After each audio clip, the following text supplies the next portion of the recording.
about ready to get started, and wanted to touch base on a couple of things before we get going. We do have a large audience coming in today, and as a result of that, we're going to try to stay right on time so that we can be able to be responsive to questions at the end of today's webinar. First of all, by a quick show of hands, can everybody on that hear our audio at this point? There is a chat box on the bottom. You can chat in. There's also an area to ask questions, and we'll be responding to those at the end. Okay, cool. So a couple of you responded, so I know that the audio is working on this end, so thanks a lot for that. Just wanted to thank everybody for joining us today. For those of you who don't know, this is actually the 6th in an ongoing series of webinars that we're looking to present. If you've missed any of the previous ones, they are available as a podcast on the Creative Stage Lighting website. So you can just go to creativestagelighting.com. We actually have one by today's presenter that was recorded earlier, actually last September. And then we've had several others on converging technology, on LED 101, and a couple of other pertinent topics. Before we begin, just a couple of housekeeping issues I wanted to cover. At the start of our program, we'll be asking you several polling questions. These are anonymous. They're just basically ways for us to gauge the audience, maybe do some customization of the presentation. I'll be popping up polling questions shortly. They're multiple choice. By submitting your answers, you'll provide information to us that'll help us meet your needs better. Also, at the end, there'll be a question and answer session. You do have the ability to type in your questions. We may not be able to be proactively answering them during the course of the webinar just based on the time allowed, but we will be trying to get to as many of those at the end as we possibly can. The other thing I will mention to you is that at the end of the webinar, once we conclude, you will be asked to fill out a brief survey. Basically, all the survey is to give us information on what you would like to see in regards to future topics, because we're constantly trying to come up with new subjects and tailor things to meet your needs. So all that being said, before I get into the introductions, I'd just like to go into a couple of polling questions here for you. So the first one is, how much experience do you have working with lighting? And if you can just go ahead and select an answer, 0 to 1, 1 to 3, 3 to 5, 5 to 10, or 10 plus years, that'll just give us an idea of the scope of the audience.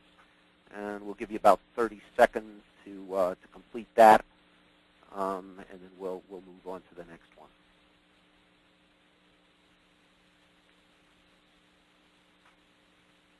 Okay. And we'll go ahead and we'll close that one. Basically, response that we got back for everybody's edification is we've got about 10% of the audience with 0 to 1 year experience, 21% with 1 to 3, 25% with 3 to 5, 17% with 5 to 10, and 27% with 10 or more. So a pretty broad spectrum regarding the overall size of the audience, or the scope of the audience here.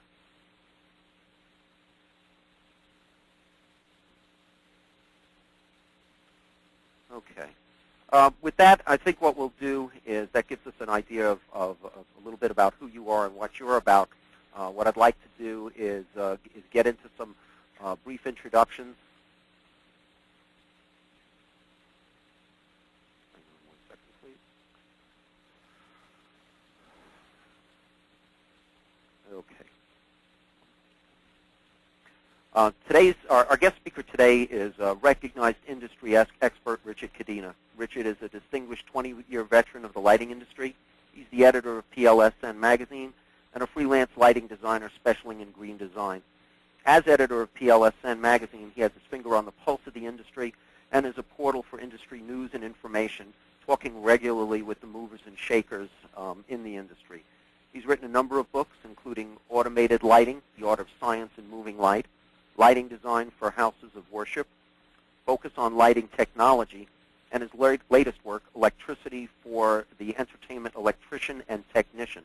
That'll be available March 4th, and you can take a look at that on the PLSN bookstore at plsnbookstore.com. In addition, Richard is a certified entertainment electrician and a recognized ETCP trainer and conducts seminars all over the country. He's generously offered his knowledge and his time in helping us to develop this series.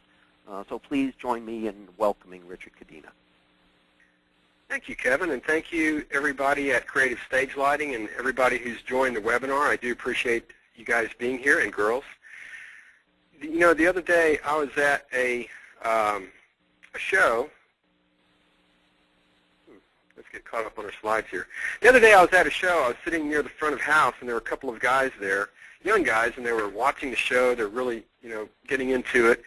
And during the break, I heard them talking, and they were looking over at the front of the house.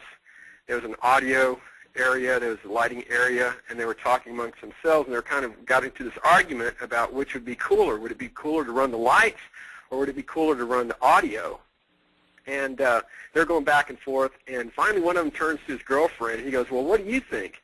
And this real pretty little girl says, but the lights are so pretty. And the two guys look at each other, and they go, oh, I get it. Chicks dig lighting. And all of a sudden, their futures had been determined right there on the spot. Well, I don't know if chicks dig lighting or not. I kind of like lighting myself. And if you have a passion for lighting, then you can go far in the industry with a little bit of hard work and application. There's a lot of people in this industry who don't have formal training. If you have the opportunity to go to college and study lighting, I would highly recommend it, because I think studying lighting in college gives you an opportunity to totally immerse yourself for at least 4 years in the lighting environment. And I'm currently reading this book called Outliers by Malcolm Gladwell, and he talks about some of the most highly successful people in the world and how they got there. And one of the things that they have in common is that they all have at least 10,000 hours of whatever it is they do. For example, Bill Gates programmed computers for about 10,000 hours before he got really good. The Beatles played in Hamburg for many years and got really, really good before they came to America and got huge. Michael Jordan, Michael Phelps spent 10,000 hours in the pool before he won his gold medals. So the idea here is to practice as much as you can and get as many hours under your belt as you possibly can. The other thing that I would like to encourage you to do is to ask questions, even during the course of this webinar. We may not be able to get to them all, but I think it's a good habit to get into, to ask questions. Don't have any inhibitions about it, because nobody knows everything. There was a former Prime Minister of England named Benjamin Disraeli who once said, "The fool wonders, the wise man asks." So don't be a fool. Go ahead and raise your hand and ask your question. We already did the poll questions. I thought that we had some real interesting results there. We have a very broad spectrum of people in this webinar. So with that being said, let's get underway. If you are tackling a lighting project, there are certain goals that you want to achieve, and you want to set out these goals from the start so that you know what you're working towards. These are some of the things that you have to take into consideration. You have to take into visibility. Can you see the subject? That's number one. Revealing the subject. You don't always want to reveal the subject right away. Sometimes you want to add a little mystique to it. So you want to reveal the subject in a certain way. Then you want to address the aesthetics of the look through color, projection, something artistic. You want to set the mood, you want to create the energy, or you want to reinforce the energy coming from the band, perhaps, whatever your subject is. You want to create some depth and separation. You do want to focus attention to where it should be focused. And if you're lighting for video, there's certain requirements that you have to, certain things you have to address. It's a little different than lighting for a live audience. You do want to model the subject, especially if you have video. You may or may not have a luminance targets. In other words, you may have a certain lighting level in mind on the stage you want to hit, 100-foot candles, for example. Uniformity is a big issue if you're lighting for video, you probably want to highlight the set or the architecture.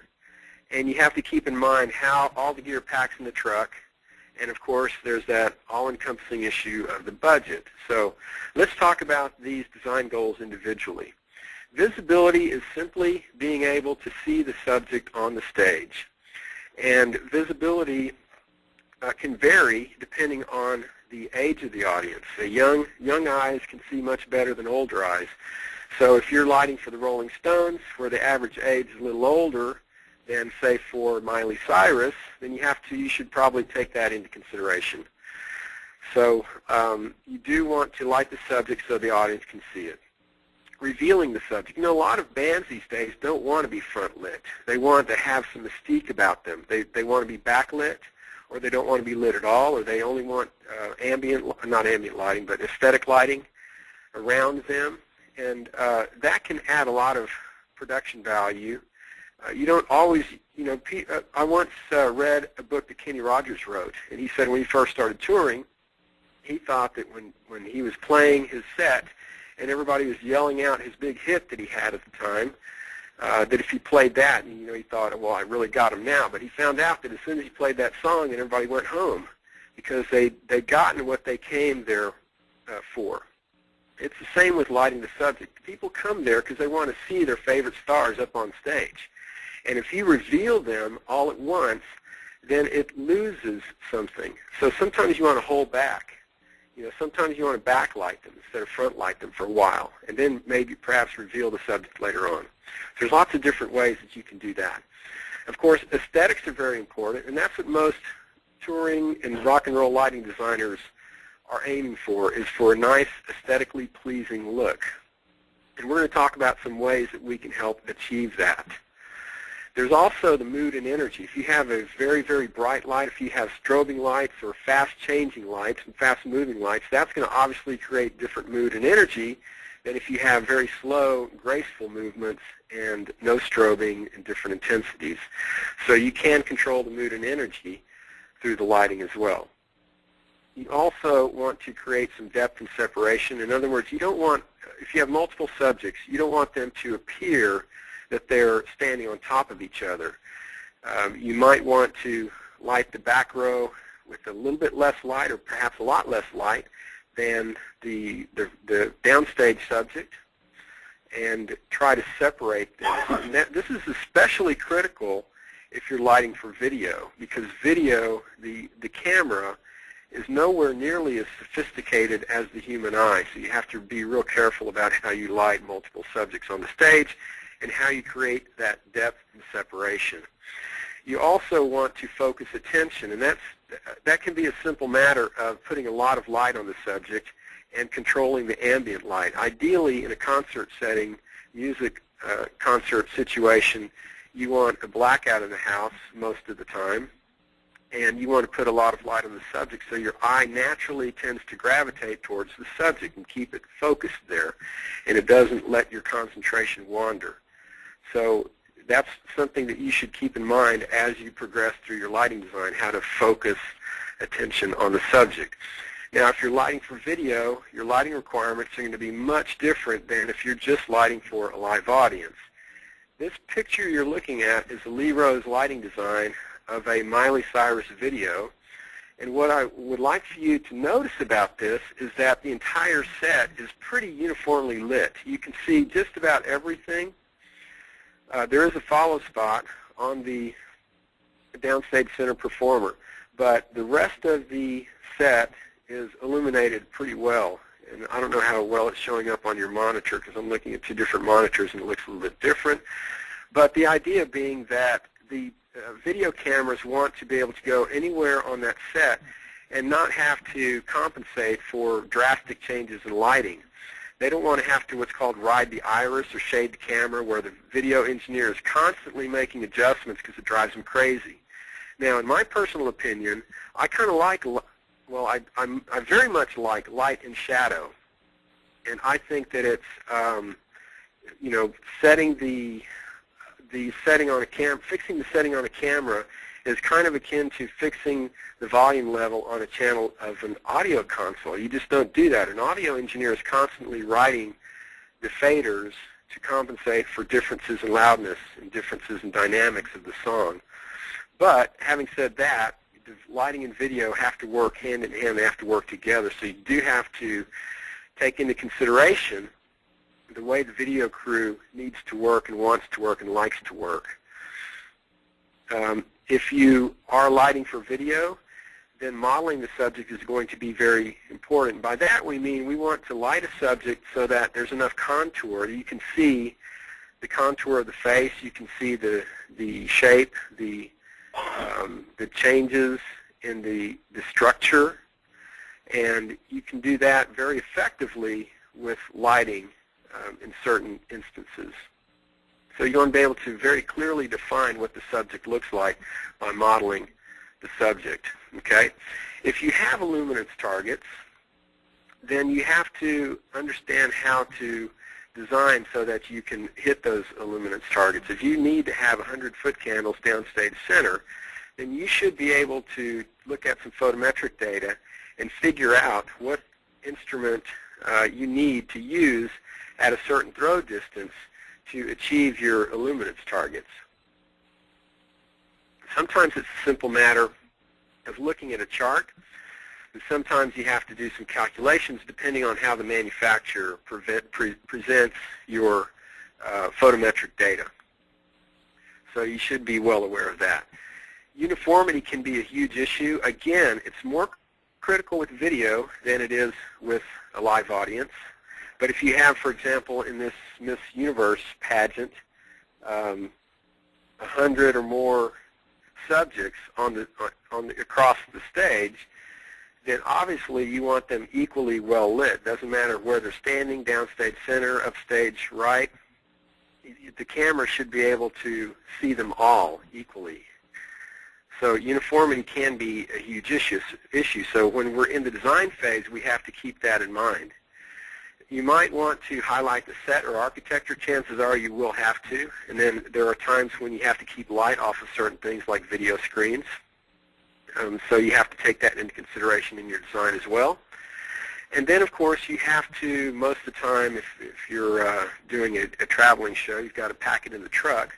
So you have to take into consideration how everything packs in the truck. So, you know, having a design on paper is one thing, but it's quite another thing when you have to tear it down, load it into a truck, haul it across the country, and set it back up again, and do that day in and day out. So you do have to take into consideration what design elements you're using, how heavy they are, how much fuel it takes, how many crew it takes to set up, how many trucks it takes, and how all of this gear will fit into the truck. And probably the most important thing is, of course, budget. I've never been involved in a project where the sky was the limit, so there's always trade-offs between budgetary considerations and design considerations. That's just one of those compromises that you have to live with. So again, you might have to do several iterations of your design to meet the budget demands. Okay, so during the course of this webinar, some of the things we're going to be talking about are front light, back light, fill light or side light, color wash, spots, projection, strobes, audience blinders, truss warmers, and floor lighting. Okay. Now, if we're just lighting for visibility, then we're going to start off with our front light or key light, and our side light, and our back light. So those are the key elements that are going to help us make the subject visible. For front light, a lot of times we're using follow spots. And sometimes we might go to a McCandless 3-point lighting system. Sometimes we may use a 4-point, 4 or more point lighting system, which is called a dual lighting method. Then front light is a little bit different for video wash. And what we use for front light depends. There's different instruments we can choose from. If we decide we're going to use follow spots, then that's great. They're great front light because they come in at a low angle, which means that you've got less shadow than if you have a higher angle. So typically a follow spot will be a light that is kind of paints the subject without a lot of shadow. The trade-off is that because it's a lower angle, it's more in the subject's eyes, or it's more glary for the subject. And a lot of performers don't like that harsh glare in their eyes. Okay, and also you have the extra labor. You have to have a man or woman operating the follow spot. You have to have an operator, let's say, at the follow spot, and you may or may not use local follow spot ops, which means if you don't, then that means you've got an extra person in the entourage, which means extra per diem, extra fuel, extra bunk, and everything else that comes along with it. Okay. If you're not using follow spots, then you might consider using the McCandless method, and that's where you have two lights at a 45-degree angle, 45 degrees off the horizon. And this was a method devised by Stanley McCandless, who was a professor at the Yale School of Drama. And he wrote a book for his class called A Method of Lighting the Stage, because he didn't say the method for lighting the stage, because if you have 10 different lighting designers and you ask them one question, you're likely to get 10 different answers. There's lots of different ways to approach lighting design. But his was the first method that was outlined in a book and taught in classes, and is still used today. Some people say that it's obsolete or that it's no longer in use, but I disagree with that. I think it's still very valid today, and I use it all the time. And it's basically where you take two lights at 45 degrees and 45 degrees off the horizon. One of the lights is the key light, one is the fill light. One is a warm tone, one is a cool tone. In other words, one's a little bit reddish, one's a little bit bluish. And that gives more contrast to the subject, and it looks great for a live audience. Maybe not so much for video or for film. Sometimes it can be a little bit too much contrast, but I think it's great for live audience. And then here's a plot that I've drawn showing my two lights at 45 degrees. This might be the key light. This might be the fill light. This is a plan view. Here's the stage. Kevin, are we still there? Yep, I'm still here. Okay, good deal. Yep. I didn't hear anything for a while. Yep, okay, no, I'm so here. Okay, great. Here's our stage, and here is, for example, our bass player, first guitar player, second guitar player, keyboard player, and drummer. So if we're talking about one of these subjects, like this guitar player, then you've got a key light at 45 degrees, a fill light at 45 degrees. Here's a front elevation showing how they come in at 45 degrees. Here's a side elevation showing a 45-degree angle off the horizon. And here's a little render of this same guitar player lit with the McCandless method. Now, it's hard to tell because this little guy has no facial features, but there is a little bit of a shadow on the left and right side of his face. And if you look down on the floor, you can see the shadows from the key light and the fill light. Okay, so that's how, basically in a nutshell, the front light from the McCandless method.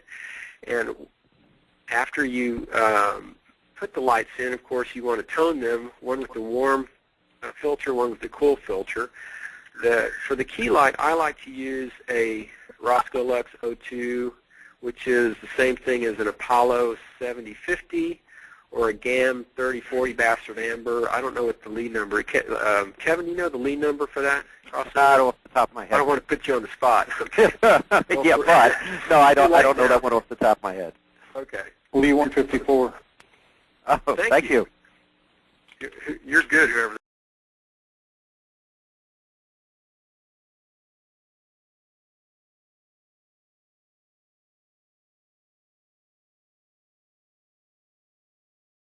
Sitting in the front row is subject to the glare of looking directly into the backlight. So you might want to use some barn doors to knock down the glare. This is a little rendering of a subject with backlight on it. Notice how it outlines the shape of the subject. You can see the shoulders, the top of the head, the top of the guitar even, and you can see the shape very well because of the backlight. Okay, so it gives you contour, it gives you shape, and it gives you an outline. Here's a plot. This window is the plan view, and if we're looking at our guitar player again, we've got a backlight lighting him or her. This is a front elevation showing the same backlight. This is a side elevation showing the backlight from a different angle. And then this window is the rendering of a single backlight lighting this guitar player. Okay, Kevin, are you still there? I'm still here. Good deal. Okay, the noise is gone. That's great. Yeah, I went back and reset it. Okay, good. So here's a single subject lit in the McCandless 3-point lighting method. You have your key light, which is kind of pinkish. You have your fill light, which is kind of bluish, and your backlight, which is also bluish. But these are the positions that they're mounted in, and you would do that for each and every subject. So if you had 5 subjects on the stage, you'd have a total of 15 lights, including fill, key, and backlight for each subject. Now, if you're using video, or if you want to use a 4-point lighting system, then you would move your front light directly in front of the subject, your backlight stays where it is, and then you add fill lights on either side of the subject at a 45-degree angle off the horizon. And that would take you from a 3-point lighting system to a 4-point lighting system. So as this plot shows, you've got a stage, the same stage with the same performers, and I've got 3 fill lights on either side of the stage. And the reason I'm using 3 fill lights, even though there's 5 subjects, is because it's very difficult from the side to differentiate the side light between subjects that are standing close to each other. So in other words, this fill light here will light the guitar player and the other guitar player, as will the fill light on the opposite side. Here's a front elevation drawing showing the cones of the lights coming in from the side. And this is a rendering showing just the side light. And this lighting subjects from the side is real interesting as well. They do that a lot in dance shows to show the tone of the dancers. And it's a real interesting effect in and of itself. Here's another bigger rendering showing the band on stage rendered with only side lights. And notice that you've got on either side of the subject, you've got highlights, and again, it's very defining for the outline of the subject. Then you've got some strong contrasting shadows as well, which I think is really nice looking. We talked a little bit about video wash. For video wash, you probably don't want to use the McCandless method. I've found that it causes too many harsh shadows and it drives the video crew nuts because they're screaming about the subject is not well lit. Video people tend to like flat lighting. I tend to like more contoured lighting. I like dark and shadow. I like that contrast. I think it's very interesting. Video people are more interested in revealing the subject entirely and rendering it as closely to real life as possible, or maybe even more so, because they don't want shadows and in general, So a good compromise is to use a 4-point lighting system so that the front light is directly on the subject instead of at an angle, so there's no nose shadow, and the side light will fill in any shadow from the microphone, and the backlight will give you definition and shape. Here's a plot with a video wash, and what I've done is on this front of house truss, rather than using Licos at a 45-degree angle, I'm using Fresnels at straight on to the subject. Okay, and Fresnel is a softer light. It's kinder to video, so I've got 4 Fresnels, 1 for each of the subjects, focused directly onto the subject. Here's a front elevation showing the 4 Fresnels and the light cones, Here's a side elevation showing the front of house truss with the same 45-degree angle. We're just using different instruments now. And then in this bottom right-hand corner, there's a little rendering of the band lit with a big giant Fresnel wash. Now notice that this is much more uniform. It's a much more uniform distribution across the stage than with individual spots and using Licos. And there's a bigger rendering. If you look at the subject, you'll notice that there's very few shadows. They're all pretty uniformly lit, and it's very flat lighting. But again, it's a little bit more video friendly. Now, we talked about evaluating photometric data. I pulled this graphic off of the ETC website, and it just shows the photometric data for a source 4 5-degree, even though the beam angle is 6 and the field angle is 7. This is what they call a 5-degree instrument. And it gives you the throw distance and the field diameter, along with the luminance in foot candles and in lux as well. So we can look at this, and if we have an idea of how long our throw is, then we can tell how big the field diameter will be and whether or not it will meet our luminance requirements. So you should know how to look at those photometric data and figure out if that instrument is going to work for you or not. Soil and reflector spotlights, they're usually called Licos or ERSs, are hard edge instruments. They have shutters, which that's one of the features that I like about them. That's why I use them a lot for lighting for live audience, because then I can shutter it in. I can make my shutter cuts to keep the light off of video projection surfaces or sets that's not supposed to light. Keep it off the edge of the stage if the subject is downstage. So you can really shape the beam and keep the light where it's supposed to be. You can also adjust the beam profile so that it has a peaked center so that it blends with other fixtures better. Or you can adjust it where it's a flat profile. If you stick a gobo in it, for example, and project it on a wall, then you want it very uniform. You want a very uniform beam. Fresnels are beautiful. They make beautiful soft light, but they're a little bit bigger and heavier, and they're really inefficient, especially when you put them in a wide flood. They just lose a lot of light. And then, of course, they're big, so you have line of sight problems. And they're heavy, too. Par cans are very affordable. They're lightweight, so when you tour them, they don't burn a lot of fuel. They're easy to troop in and out of the gig, and they just put out a ton of light. So they're really nice, except for one thing, and that is that if you look at the imaging of the beam, you can see the shape of the filament. So it's not a real pretty beam profile. That's the trade-off. That's why I don't like to use them for front light. I think they're great for backlight. Side light, they're okay. And so depending on what you're doing, whether you're trying to set up your key light, fill light, or backlight, you may or may not want to use Licos, Fresnels, or Pars. Okay. Once you have your visibility taken care of, then you can start thinking about effects lighting.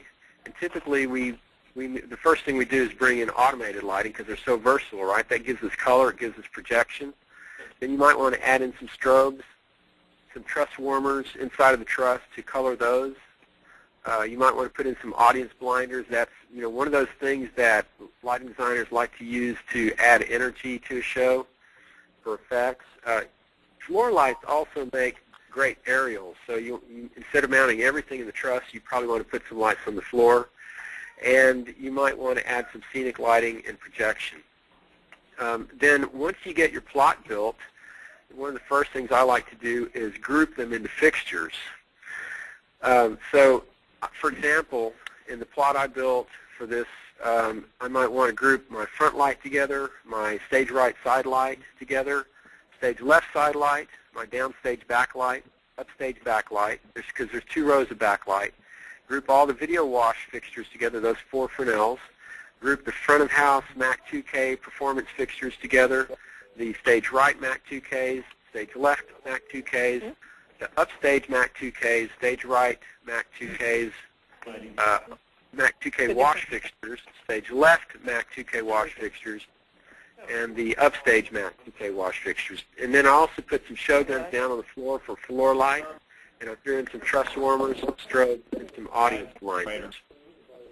Here's a little plan view of the plot. Now, the next thing that I would do is put in some preset focus positions. And if you look carefully at this graphic, you'll see the red letters, and those are preset focus positions that I've added in, so that I can take a light and focus it all in that one position. And you'll want to do that in the console as well. And typically, you'll put in about a dozen or so preset focus positions. You may want to add some as you go. This is a front elevation drawing showing the preset focus positions on the stage right cyc, stage left cyc, and then upstage center. This is a side elevation showing these same focus positions. Now notice I put some hanging midair. Those make nice aerial projections as well. After you take care of your preset focus positions, then you might want to program in some aerial beam looks that don't have any preset focus positions at all. For example, I've taken all of my floor lights, I've focused them up in the air, and then I focused them on this upstage midair preset focus position, and it produces this aerial beam render that we see in the bottom right-hand corner. Here's another example of aerial beam preset.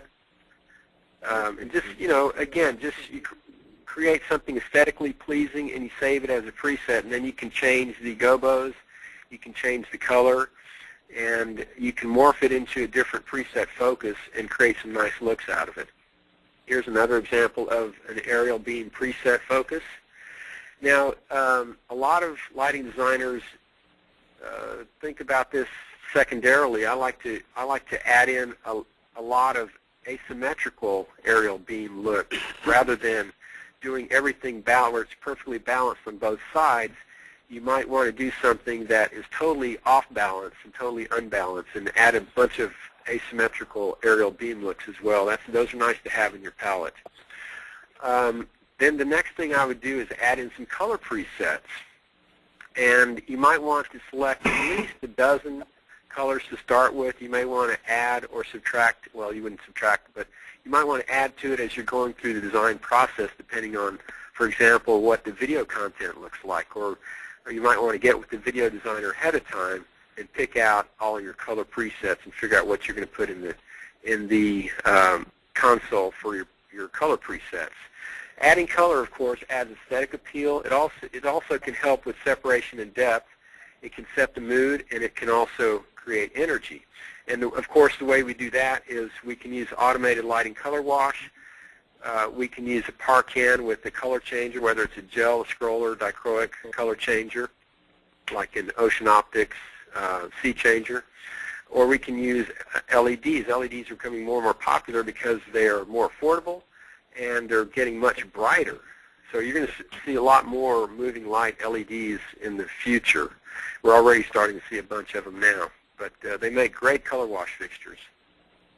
Let's talk a little bit about the theory of color. I was once at lighting a project. I was programming the console, and one of the show directors came up to me and started asking me about color theory. And at the time, I really didn't know what he was talking about. So I went and did a bunch of research, and I found this book and it took me years and years to find it because it's out of print. But there's a book called The Art of Color written by Johann Itten, I-T-T-E-N. And he was a professor at the Bauhaus School in the 30s. He was an art school teacher. Now, if you think about it, lighting has only been around for 100 years or so, but we've been painting for thousands of years. So painters are a great source of information and inspiration when it comes to design, especially with color and shape and form. So I took his book and read it and took a lot of information out of it and tried to apply it to lighting. Now, Itten talks about the painter's color wheel, and that's when you take pigments and you mix them together, right? That's called subtractive mixing because you're taking away wavelengths from the reflected light. But Itten came up with a variation of what a lot of people have done, a variation on the color wheel, right? And he came up with a 12-part color wheel that arranged as you see on the screen. Now, again, your video screen may render it differently, but basically what we have are the three primary colors on opposite sides of the color wheel. So we have red, we have blue, and yellow. And then completely opposite from those are the secondary colors, which are green, orange, and purple. And then in between the primary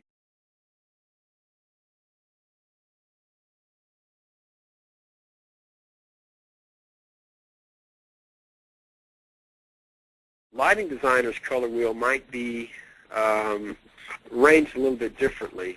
I would put it with the primary colors red, blue, and green in opposite poles of this 12 position color wheel. The secondary colors would be cyan, magenta, and yellow. Does that sound familiar, like the color mixing and moving lights, perhaps? And then in between the primary and secondary colors are the tertiary colors, which are yellow, green, orange, red, magenta, indigo, blue, cyan, and cyan, green. So if we use those, then we can start doing some interesting things. For example, we can make complementary color pairs, and that's simply where you go from one side of the color wheel to the other, and those are color complements. Complementary colors in subtractive mixing are when you mix them together and you get black. In additive mixing, you mix them together and you get white. So, for example, if I were to mix green and magenta together, I would get white because magenta is made up of red and blue. So red, green, and blue together make white. So we have 6 different complementary color pairs. So one of the first things I like to do when I program a show is take my 6 complementary color pairs, I match them up to colors from the fixtures, and I record them as presets. Then you also have what's called split complementary colors. So that's where you take a color and its complement, except you go to either side of the complement. So now you've got 3 colors together that make an interesting color combination. And with split complementaries, you have 12 different sets of split complementary colors. You can take those and create some interesting looks with those as well. You can also do color triads, and that's where you take the 3 colors that are furthest away from each other on the color wheel, and you create a color combination using those. There's 4 different triads in a 12-position color wheel. Then you can do analogous colors, which are the 3 colors that are next to each other in the color wheel, and you can make 12 different sets of analogous colors, use those in your color presets. Or you can do 2 color analogous colors, and there's 12 different sets of those as well. Of course, you can always mix white light with anything, so white light in any color is a good pairing as well. So, you know, these are just starting points. I'm not saying to use a formula to program your show. I'm just saying try them, experiment with them, play with them, see how they look, see how they make you feel, see what kind of energy and mood they create, and then go from there, okay? I think you'll find as you use these colors that they do evoke strong emotion.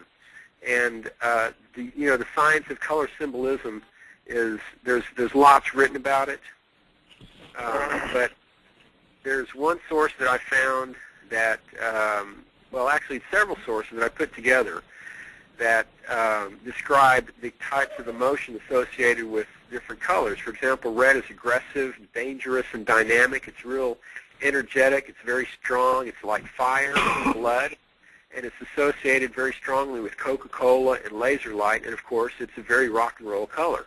Green, on the other hand, is like, it's if you make somebody green, they kind of look like a monster or an alien.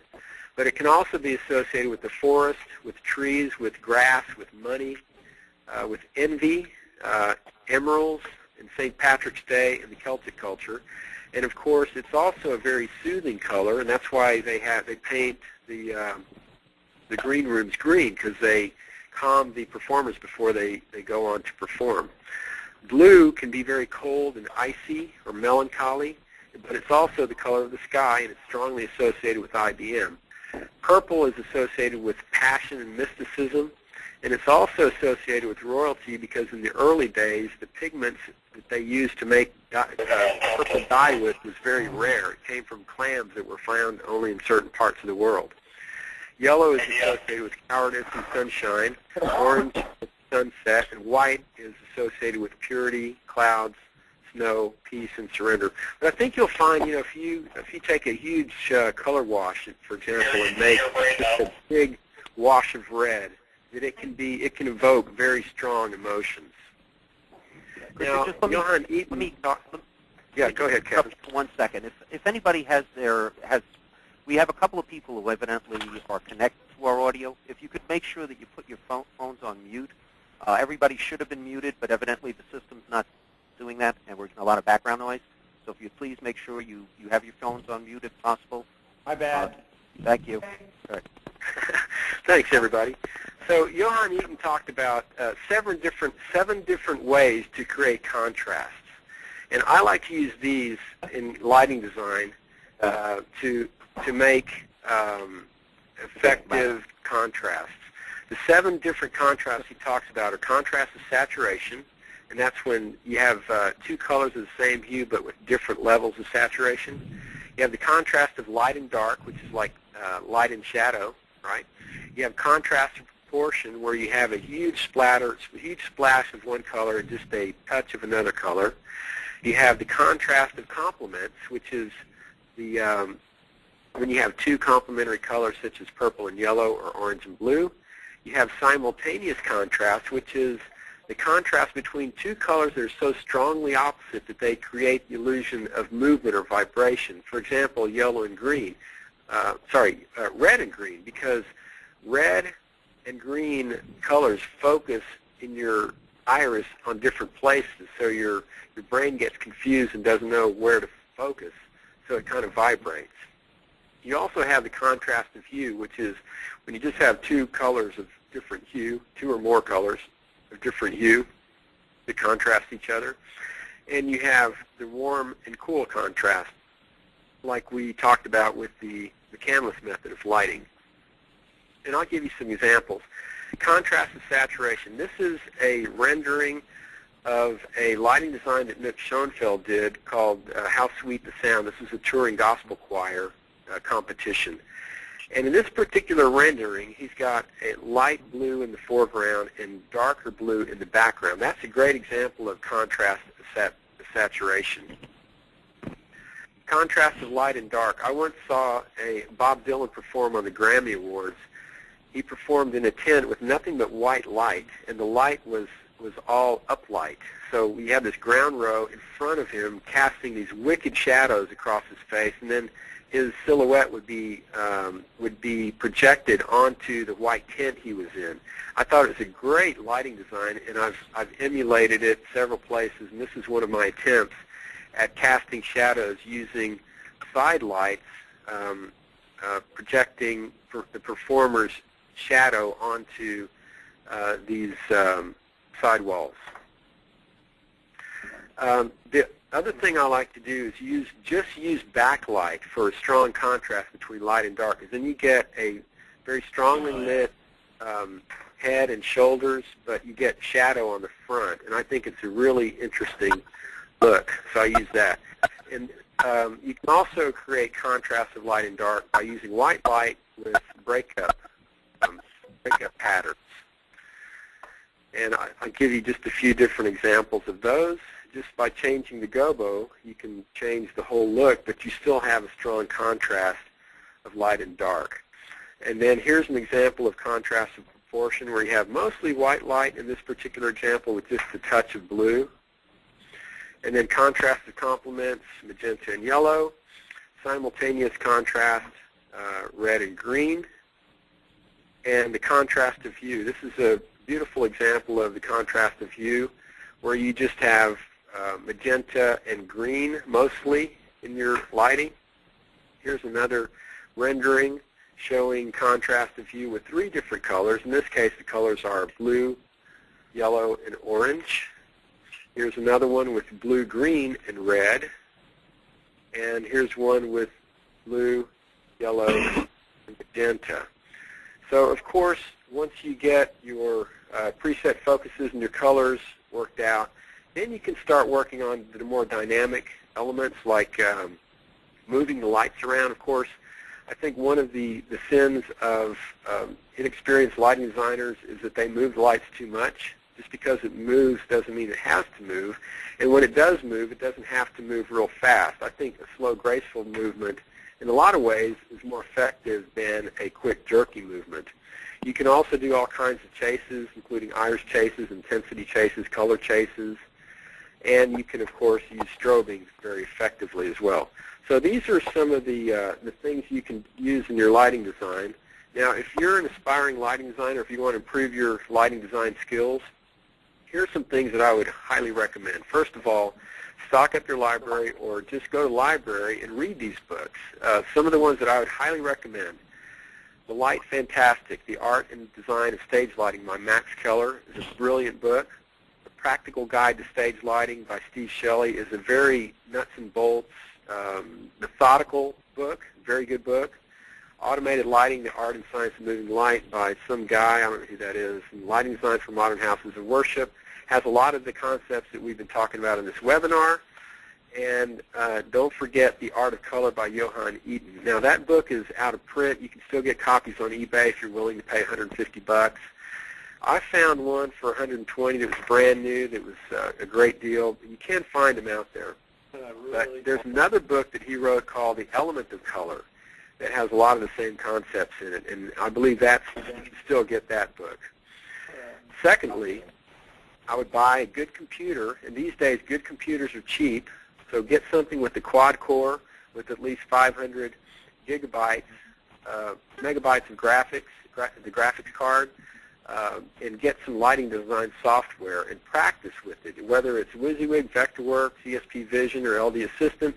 You know, if you put in at least an hour a day, those hours are going to total up, and before you know it, you'll be at your 10,000 hours. Okay, and I would highly, recommend seminars, webinars, and manufacturer training if you get a chance. Those are great opportunities to learn and grow. And then lastly, go to the trade shows, or go to shows and see how other designers do it. Talk to other designers and other people. And you'll find that this is a relatively small industry, and most of the designers and people that I've met, the vast majority of them, are very willing to help and eager and anxious to help and talk to you and help you grow. So by all means, do all of that, okay?